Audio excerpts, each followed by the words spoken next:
Assalamualaikum warahmatullahi wabarakatuh. Ketemu lagi di channel YouTube aku.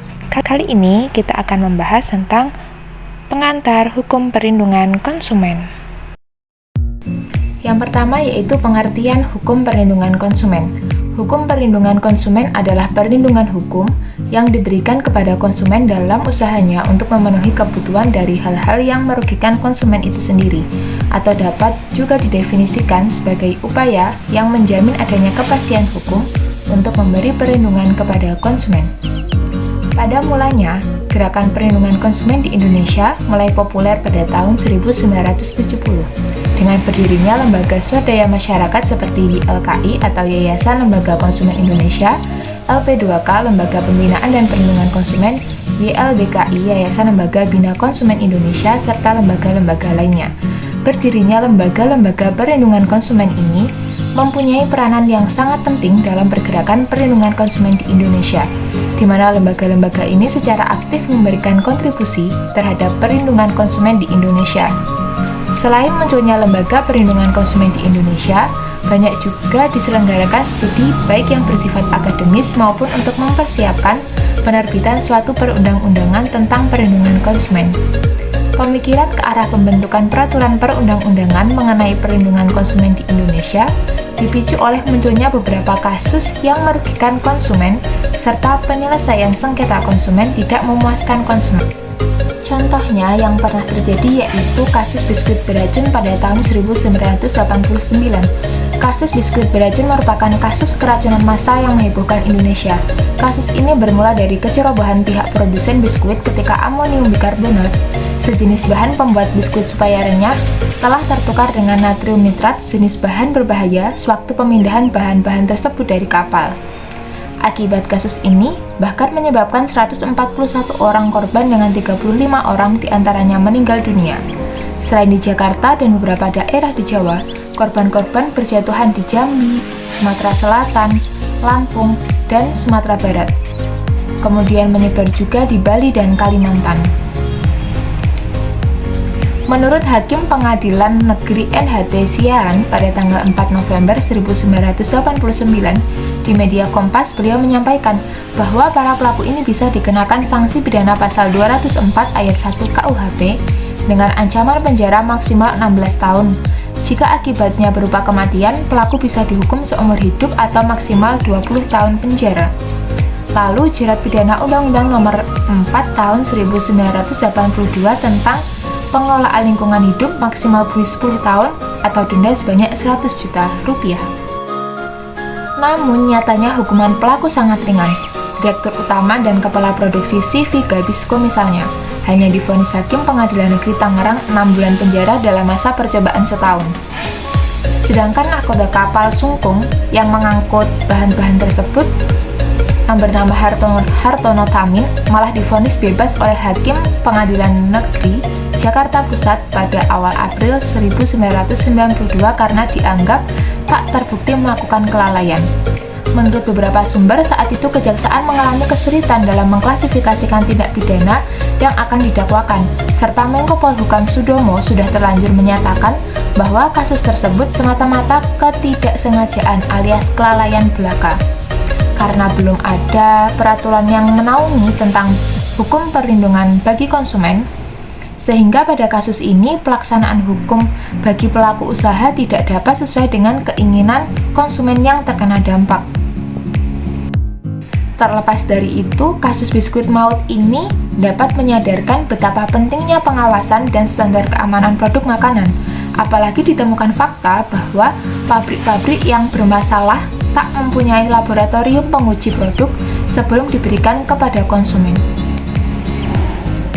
Setelah adanya kasus tersebut, saat ini pengaturan tentang hukum perlindungan konsumen telah diatur dalam Undang-Undang Nomor 8 Tahun 1999 tentang perlindungan konsumen.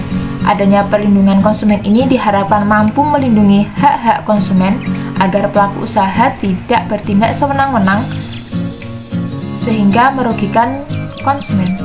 Cakupan perlindungan konsumen dibedakan dalam dua aspek, yaitu yang pertama, perlindungan terhadap kemungkinan barang yang diserahkan kepada konsumen tidak sesuai dengan apa yang disepakati di awal, Yang kedua yaitu perlindungan terhadap diberlakukannya syarat-syarat yang tidak adil kepada konsumen.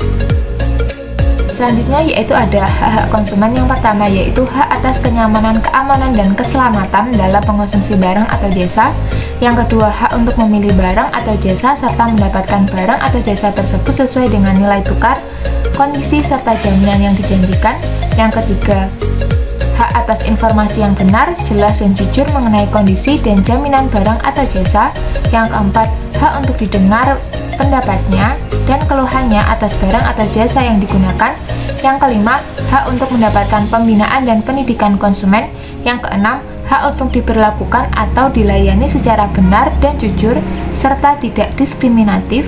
Yang ketujuh, hak untuk mendapatkan ganti rugi apabila barang atau jasa yang diterima tidak sesuai dengan perjanjian. Yang kedelapan, hak untuk mendapatkan advokasi, perlindungan, dan upaya penyelesaian sengketa perlindungan konsumen secara patut. Yang kesembilan yaitu hak-hak yang diatur dalam ketentuan perundang-undangan. Selanjutnya yaitu ada kewajiban konsumen. Yang pertama, membaca atau mengikuti petunjuk informasi serta prosedur pemakaian atau pemanfaatan barang atau jasa demi keamanan dan keselamatan. Yang kedua, beriktikat baik dalam melakukan transaksi pembelian barang atau jasa. Yang ketiga, membayar sesuai dengan nilai tukar yang telah disepakati. Yang keempat, mengikuti upaya penyelesaian hukum sengketa perlindungan konsumen secara patut. Selanjutnya yaitu ada hak-hak pelaku usaha. Yang pertama yaitu hak untuk menerima pembayaran yang sesuai dengan kesepakatan mengenai kondisi dan nilai tukar barang atau jasa yang diperdagangkan. Yang kedua, hak untuk mendapat perlindungan hukum dari tindakan konsumen yang beriktikat tidak baik. Yang ketiga, hak untuk melakukan pembelaan diri sepatutnya di dalam penyelesaian sengketa. Yang keempat yaitu hak untuk rehabilitasi nama baik apabila terbukti secara hukum bahwa kerugian konsumen tidak diakibatkan oleh barang atau jasa yang diperdagangkan. Yang kelima yaitu hak-hak yang diatur dalam ketentuan peraturan perundang-undangan. Selanjutnya yaitu ada kewajiban pelaku usaha. Yang pertama, beriktikat baik dalam melakukan kegiatan usahanya. Yang kedua, memberikan informasi yang benar, jelas, dan jujur mengenai kondisi dan jaminan barang atau jasa serta memberi penjelasan penggunaan, perbaikan, dan pemeliharaan. Yang ketiga yaitu memperlakukan atau melayani konsumen secara benar, jujur, dan tidak diskriminatif. Selanjutnya yaitu asas-asas dalam hukum perlindungan konsumen. Yang pertama yaitu asas manfaat.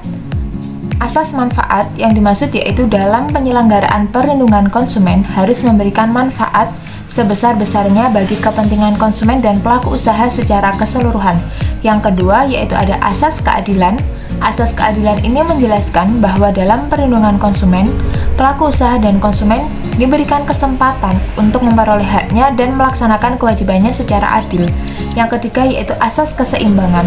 Asas ini memberikan keseimbangan antara kepentingan konsumen, pelaku usaha, dan pemerintah, baik dalam arti material atau spiritual. Yang keempat yaitu asas keamanan dan keselamatan konsumen. Maksudnya yaitu memberikan jaminan atas keamanan dan keselamatan bagi konsumen dalam penggunaan, pemakaian, dan pemanfaatan barang atau jasa yang dikonsumsi atau digunakan. Yang kelima yaitu asas kepastian hukum. Asas ini dimaksudkan agar pelaku usaha maupun konsumen menaati hukum dan memperoleh keadilan dalam penyelenggaraan perlindungan konsumen. Tujuan hukum perlindungan konsumen yang pertama yaitu meningkatkan kesadaran, kemampuan, dan kemandirian konsumen untuk melindungi diri. Yang kedua, mengangkat harkat martabat konsumen dengan cara menghindari dari akses negatif pemakaian barang atau jasa. Yang ketiga, yaitu meningkatkan pemberdayaan konsumen dalam memilih, menentukan, dan menuntut hak-hak sebagai konsumen. Yang keempat, menumbuhkan unsur kepastian hukum terhadap perlindungan konsumen. Yang kelima, yaitu menumbuhkan kesadaran pelaku usaha mengenai pentingnya perlindungan konsumen, sehingga tumbuh sikap jujur dan bertanggung jawab dalam usaha. Yang keenam yaitu meningkatkan kualitas atau jasa yang menjamin kelangsungan usaha, produksi, barang atau jasa, serta kesehatan, kenyamanan, keamanan, dan keselamatan konsumen. Undang-Undang Perlindungan Konsumen di Indonesia merupakan upaya pemerintah untuk melindungi kepentingan konsumen, yaitu untuk mencegah penyalahgunaan perdagangan luar negeri dan untuk mempromosikan pengembangan bisnis. Menurut UU PK di Indonesia, berikut adalah jenis-jenis sengketa yang dapat diajukan oleh konsumen. Yang pertama yaitu tidak dibayarkannya jasa, yang kedua tidak diserahkannya barang atau jasa, yang ketiga pembayaran komisi oleh pegawai, yang keempat penipuan oleh pelaku usaha atas nama klien, yang kelima yaitu pungutan yang tidak beralasan. Untuk tahap penyelesaian sengketa melalui beberapa tahap. Yang pertama yaitu penyelesaian sendiri oleh kedua belah pihak, yang kedua mediasi, yaitu mendatangkan mediator sebagai penengah, yang ketiga yaitu arbitrase. Apabila sengketa itu terjadi, konsumen dan pelaku usaha dapat menyelesaikan melalui pengadilan negeri atau di luar pengadilan negeri, yaitu melalui lembaga Badan Penyelesaian Sengketa Konsumen atau BPSK. Cukup sekian yang bisa saya sampaikan, semoga dapat bermanfaat. Akhirul kalam, wassalamualaikum warahmatullahi wabarakatuh. Bye-bye.